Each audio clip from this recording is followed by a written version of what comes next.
बिस्मिल्लाहिर्रहमानिर्रहीम। आज से मैं कौन हूँ के टाइटल के साथ एक मिनी सीरीज का हम आगाज कर रहे हैं, जिसके अंदर मोस्ट प्रोबेबली 5 से 6 वीडियो जो हैं वो उसके ऊपर ये मिनी सीरीज जो है मुश्तमिल होगी। सबसे पहले ये चीज़ कि इस मिनी सीरीज के अंदर हम मुल्हिदीन के लिए कुछ क्वेश्चन छोड़ेंगे जो शायद उन्हें सोचने के ऊपर मजबूर करें और वो इस चीज़ के ऊपर सोचने के बाद हक की तरफ जो है वो डाइवर्ट हो जाए।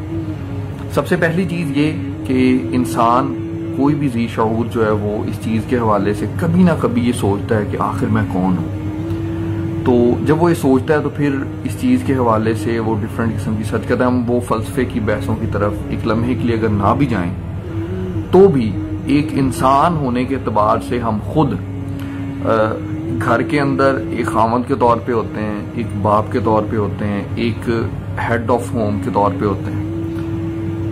ऑफिस के अंदर वही इंसान होता है लेकिन वो एक मुलाजिम के तौर पे होता है, या एक बिजनेसमैन के तौर पे होता है, या एक बॉस के तौर पे होता है। रोड के ऊपर वही आदमी होता है, वो एक पेडेस्टेरियन के तौर पे होता है, वो एक बाइक राइडर के तौर पे होता है, या एक ड्राइवर के तौर पे होता है। मस्जिद के अंदर वही आदमी नमाजी के तौर पे होता है, गिरजे के अंदर इबादत गुजार के तौर पे होता है, और किसी और इबादत गाह जो किसी और मजहब की होगी तो उसके अंदर भी एक इबादत के एतबार से वो उधर जाता है।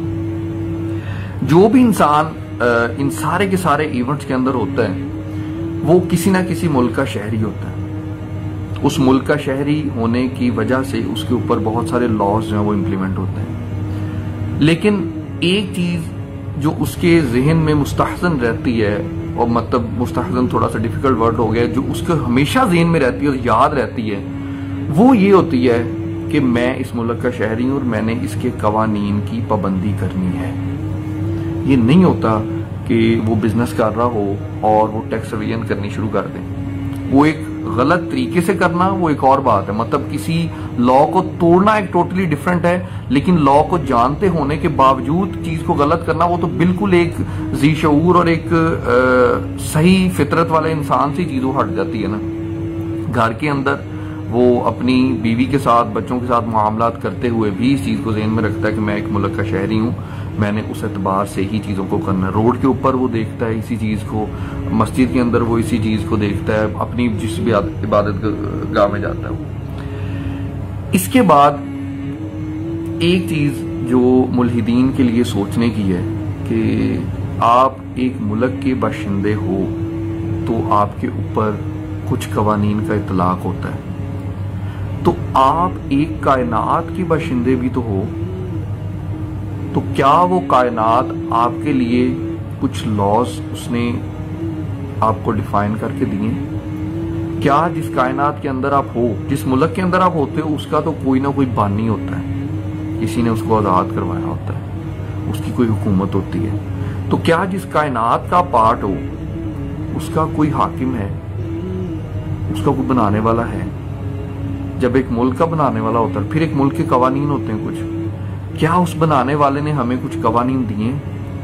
क्या उसके कोई नुमाइंदे हैं जिन्होंने आके हमें हक बात की तलकीन की हो, या उसने कोई किताब या कोई अपनी तरफ से कोई हिदायतनामा हमारे नाम भेजा है? अगर भेजा है तो हमें सोचना चाहिए, और मुल्हिदीन से भी ये गुजारिश है कि उन्हें भी इस चीज के हवाले से सोचना चाहिए। अब ये क्वेश्चन करना कि ये हुकूमत क्योंकि हमें नजर आती है और इस कायनात के ऊपर जो हाकिम है वो हमें नजर नहीं आता, तो हमें तो खुद इंसान खुद अपने आप को भी नहीं देख सका आज तक। हैरत की बात है ना, असल में इंसान आज तक खुद को नहीं देख सका। अगर मुझे कोई बंदा कहे मोहम्मद आसिम अकबर किधर है, तो मैं कहूंगा ये मोहम्मद आसिम अकबर है। वो कहे नहीं भाई ये तो तेरा सीना है, मोहम्मद आसिम अकबर किधर है? ओ भाई ये मोहम्मद आसिम अकबर है। और ये तो तेरे गाल है भाई, मोहम्मद आसिम अकबर किधर है? मैं कहूंगा ये मोहम्मद आसिम अकबर है। ओए यार ये तुम्हारा सारा है, वेयर इज मोहम्मद आसिम अकबर? तो ये क्वेश्चन है मुल्हिदीन के लिए कि जो मुल्हिद अभी तक अपने आप को नहीं देख सका वो ये डिमांड करे कि अल्लाह ताला उसे नजर आए। इसके ऊपर सोचिएगा जरूर, शायद अल्लाह ताला आपको हक की तरफ ले आए।